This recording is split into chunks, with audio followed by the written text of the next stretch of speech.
magaalada Laascaanood ee xarunta gobolka Sool waxa si weyn loogu soo dhaweeyay wafdi uu hogaaminayo Sheekh Maxamed Sheekh Cumar Dirir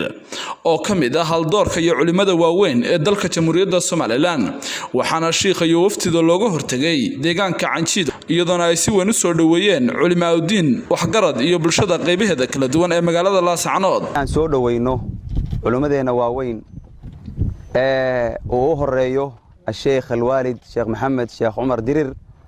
الشيخ الدكتور شيخ علي شيخ حسن شيخ علي ورسمه الشيخ الدكتور دكتور أحمد جامع إسماعيل مرة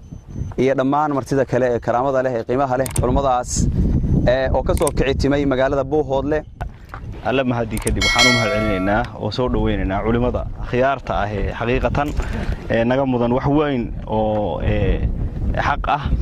oo haday naga maqnaayeen oo naga fogaayeen haday noo yimaadeen ba culimadeeni ahaayo cilmiga iyo diinta Ilaahay subhanahu wa ta'ala faafinteeda ku hawlana oo sida la sheegay Sheekh Maxamed Sheekh Cumar Dirir uu hogaaminayay iyo Dr. Xasan Sheekh Ali Warsame iyo Dr. Ahmed Jaamac Ismaaciil Mira iyo Sheekh Mahad dhamaantood iyo culimada dambe oo soo socota oo waa hordhici culimada laakiin culimada inoo iman doonto inta waa ka badan yihiin reer Laascaanoodna waxa laga rajaynayaa ka faa'iideysi wanaagsan iyo insha Allah ta'ala soo dhaweyn weyn ilaahay nabadgelyo u keenay culimadeena aan sugnay in badan ilaahay mahadskale subhanahu wa ta'ala waxaan kale aad iyo aad ugu mahadcelinaynaa culimadeena noo timid sheekhu inoo hogaaminayo ilaahay subhanahu wa ta'ala nabadgelyo ku sheegay baan ilaahay u mahadcelinaa mar labaad iyo mar saddexaad ba idinkana waxaan ilaahay ku soo dhawaada gurigiinii deegaankiinii gobolkiinii dad insha Allah ta'ala aad iyo aad idin sugayay Cumar iyo culimada kale Sheekh Maxamed Cumar Dirir iyo culimada kale ee waaweyn ee Sheekh Xasan ka mid yahay ee la socota waxaan leeyahay iyo Dr. Ahmed Jaamac Ismaaciil Mire iyo Sheekh Mahad waxaan leenahay walaalayaal ku soo dhawaada magaaladii Laascaanood magaaladii iyaduna waa hooyadii dacwadda dadka Soomaaliga ku hadla waxaanu aad iyo aad maanta ugu faraxsanahay